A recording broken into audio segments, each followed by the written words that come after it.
जय हिंद दोस्तों। Directorate general national cadet corps यानी कि एनसीसी में भूतपूर्व सैनिकों के लिए वैकेंसी निकली हुई हैं। इसमें जेसीओ ओआर सभी अप्लाई कर सकते हैं। ऑल इंडिया के एक्स सर्विसमैन के लिए सभी स्टेटों में वैकेंसी निकाली गई हैं और ये वैकेंसी जो है इसका नोटिफिकेशन अभी जारी हुआ है।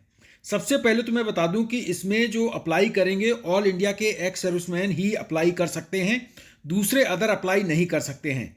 Director general national cadet course DG NCC ने एक्स सर्विसमैन जेसीओ और एनसीओ को हायर करने के लिए ये वैकेंसी निकाली है।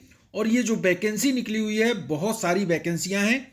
कहाँ कहाँ पर किन स्टेटों में है, तो सबसे पहले तो मैं आपको बता दूं कि जॉब से लेटेस्ट जानकारी के लिए चैनल को सब्सक्राइब करके जरूर रखें, क्योंकि आपके स्टेट की जो जानकारी है वो मैं लगातार देते रहता हूं। ऑल इंडिया में कहीं भी वैकेंसी निकलती है, कोई भी एक्स सर्विसमैन से संबंधित रिलेटेड कोई भी जानकारी होती है उसकी जानकारी आपको मिल जाती है, इसलिए चैनल को सब्सक्राइब जरूर करके रखें। सबसे पहले तो मैं बता दूं कि जो वैकेंसी निकली हुई है इसमें एक्स सर्विसमैन जेसीओ और एनसीओ की कितनी वैकेंसी है। आंध्र प्रदेश तेलंगाना एपीएनटी आंध्र प्रदेश तेलंगाना में जेसीओ की 20 वैकेंसी हैं, वहीं एनसीओ की 32 वैकेंसी हैं, 32 वैकेंसी एनसीओ की।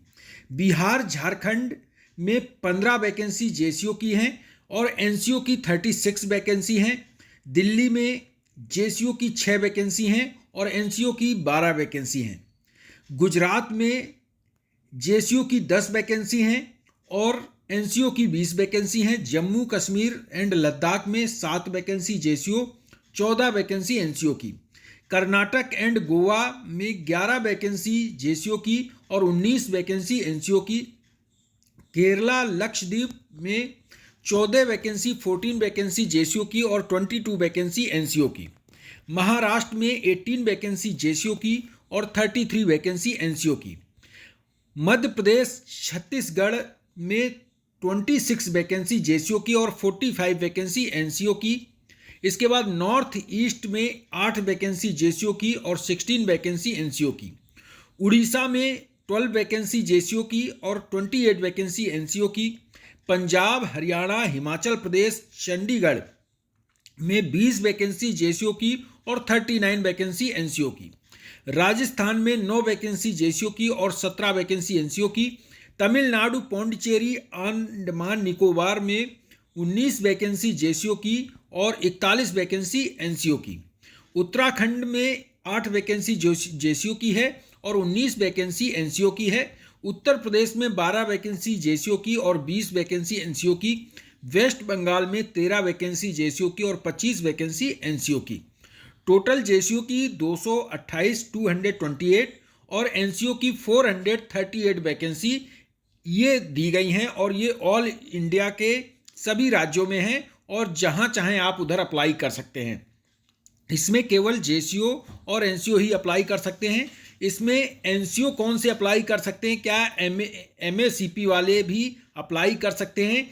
जो हवलदार हैं वो क्या जेसीओ में जिन्हें एमएसीपी नैब सूबेदार मिला है वो क्या अप्लाई कर सकते हैं, तो इसमें सारी जानकारी इसमें दी गई है। ये जो वैकेंसी है 2025-26 के लिए इसमें भरी जा रही हैं। और बता दें जो पिछले साल की जो वैकेंसी खाली रह गई थी उसको इसमें मर्ज नहीं किया गया है, वो वैकेंसी खत्म कर दी गई हैं। तो इस साल की जो वैकेंसी हैं ये सारी वैकेंसी आप देख सकते हैं। इसमें क्या कैसे आपको अप्लाई करना है, तो सबसे पहले एप्लीकेशन फॉर्म जो है उसको फिल करना है। बाय ईमेल भेज सकते हैं, बाय पोस्ट भेज सकते हैं, ऑनलाइन भी भेज सकते हैं।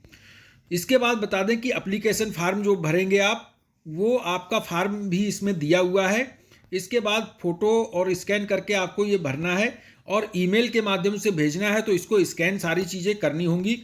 इसके बाद फॉर्म भरने के बाद आपको शॉर्ट लिस्ट किया जाएगा, इसमें इंटरव्यू के लिए बुलाया जाएगा। इंटरव्यू के लिए जो बुलाया जाएगा उसी में आपका सिलेक्शन किया जाएगा। इसके बाद इंटरव्यू के बाद डॉक्यूमेंट वेरिफिकेशन किया जाएगा, इसके बाद सिलेक्शन कर दिया जाएगा। इसमें जो वैकेंसी है उसके अलावा 20% और पूर्व सैनिकों का सिलेक्शन किया जाएगा, क्योंकि कई जगह ऐसा होता है कि पूर्व सैनिक नहीं जाते हैं या उनके लिए दूर पड़ता है तो वो छोड़ देते हैं। उसके बाद जो 20% अलग से वैकेंसी फिल होंगी उन्हें उसमें रखा जाएगा, या कहीं डिमांड और आ गई तो फिर उनको अलग से उनको दे दिया जाएगा कि आप इधर जा सकते हैं, 20% अलग से वैकेंसी रखी जाएंगी। कंट्रैक्ट एग्रीमेंट होगा, 3 साल मिनिमम नौकरी आपको करनी ही होगी।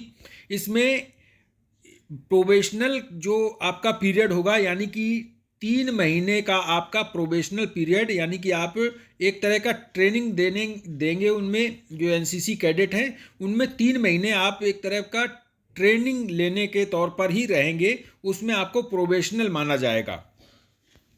इसके बाद कैसे अप्लाई करेंगे, तो एप्लीकेशन फार्म आप फिल करेंगे, जो कि आप एप्लीकेशन फार्म ऑनलाइन भर सकते हैं। कौन कौन ऑनलाइन भर सकते हैं? केवल बिहार और झारखंड, उत्तराखंड के लोग ऑनलाइन भर सकते हैं। बाकी बाई ईमेल भेज सकते हैं और बाई पोस्ट भी भेज सकते हैं। तो इसका एनेक्जर 1 दिया हुआ है जो एप्लीकेशन फार्म आपको भरना है। डेट ऑफ सबमिशन, एप्लीकेशन की लास्ट डेट जो है 20 जनवरी 2026 तक भर सकते हैं। बाई पोस्ट अगर नहीं जा रहा है तो आप ईमेल के माध्यम से 20 जनवरी तक भेज सकते हैं, 20 जनवरी 2026 तक। डॉक्यूमेंट क्या क्या रिक्वायरमेंट होंगे, तो एप्लीकेशन फार्म सबसे पहले जो कि इसमें दिया हुआ है, self attested copy of Aadhaar card की सेल्फ अटेस्टेड, उसमें आपका साइन किया हुआ भेजना है। Attested copy of permanent present address proof, यानी कि एड्रेस प्रूफ आपका होना चाहिए। एड्रेस प्रूफ के लिए आप आधार कार्ड भी दे सकते हैं। Copy of pension payment order PPO आपको भेजना है साथ में। कॉपी ऑफ करेक्टर सर्टिफिकेट, जो आपको जब रिटायर हुए हैं वो करेक्टर सर्टिफिकेट एक मिलती है, वो आपको इसमें कॉपी करके भेजना है। उसको सभी को सेल्फ अटेस्टेड जरूर करके रखें। Certificate of army and civil course अगर कोई किया है तो वो भेज दें। Copy of medical fitness certificate, जब आप सेना से रिटायर हुए मेडिकल फिटनेस सर्टिफिकेट दी जाती है वो भेजना है। और एक present medical fitness certificate OIC ECHS या सिविल सर्जन से आप करा के भेज सकते हैं। फॉर्म 11 ऑफ EPF एक्ट 1952 आपको भेजना है, जो इसी के साथ में दिया है, वो आपको फॉर्म भर देना है। इंश्योरेंस डिक्लेरेशन आपको भेजना है, इसी में दिया हुआ है, वो भरना है। और इसके बाद पार्ट 2 ऑर्डर जो आपने किए हैं डिस्चार्ज बुक की फोटोकॉपी करके भेज देनी है। जो आपको डिस्चार्ज बुक मिलती है उसमें सारे पार्ट 2 ऑर्डर दिए हुए होते हैं। लेटेस्ट पासपोर्ट साइज फ़ोटो भेजनी है, और बाई पोस्ट भेज रहे हैं तो आप भेज दें, लेकिन अगर ऑनलाइन ईमेल के माध्यम से भेज रहे हैं तो 50 KB से ज़्यादा नहीं होनी चाहिए। लोकेशन फॉर एम्प्लॉयमेंट की लोकेशन क्या होगी, लोकेशन तो मैंने पहले ही आपको बता दी है कहाँ कहाँ की भर्ती है, और इसमें भी आप देख सकते हैं ये लोकेशन दी है, आंध्र प्रदेश, तेलंगाना, बिहार, झारखंड, ये सारी लोकेशन इसमें दी हुई हैं। तो ये आप देख सकते हैं, ये location MP, Chhattisgarh, Maharashtra, Orissa, Uttar Pradesh, Uttarakhand, West Bengal, Tamil Nadu, North East, सभी की लोकेशन दी हुई हैं।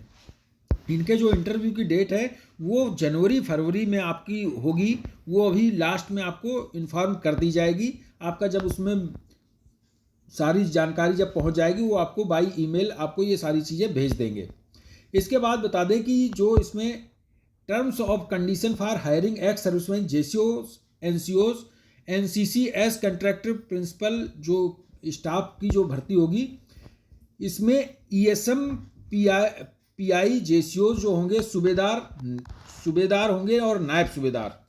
ESM PI NCO जो होंगे हवलदार, ये होना चाहिए रैंक आपकी।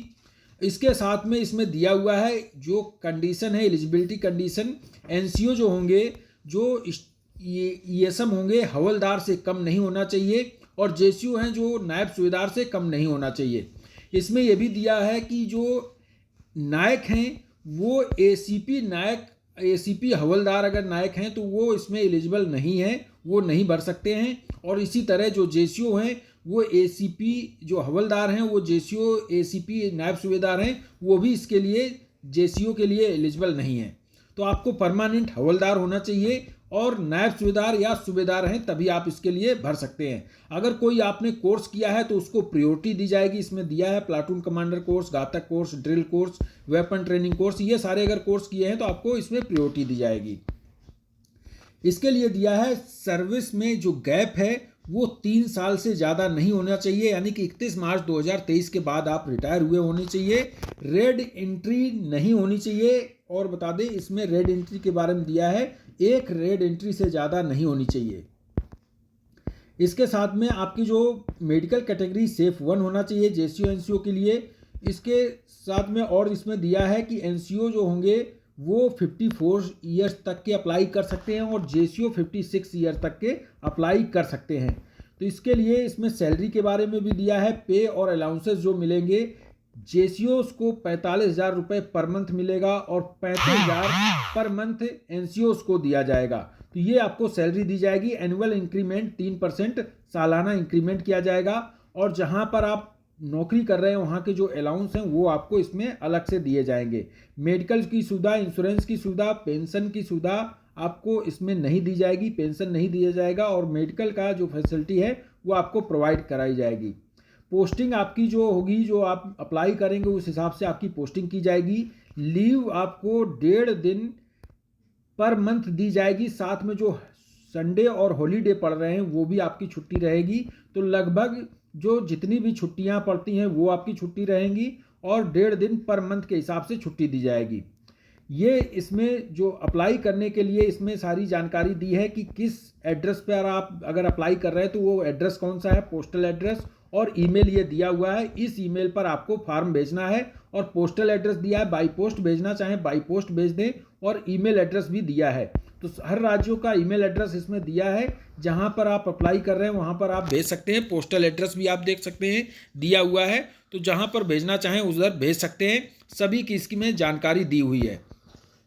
तो इसका लिंक भी मैं डिस्क्रिप्शन में दे दूंगा और व्हाट्सएप ग्रुप में डाल दूंगा, जिसके थ्रू आप ये भर सकते हैं। इसके फॉर्म का भी, नोटिफिकेशन का भी लिंक आपको डिस्क्रिप्शन मिल जाएगा। ये थी जानकारी। Thank you. जय हिंद।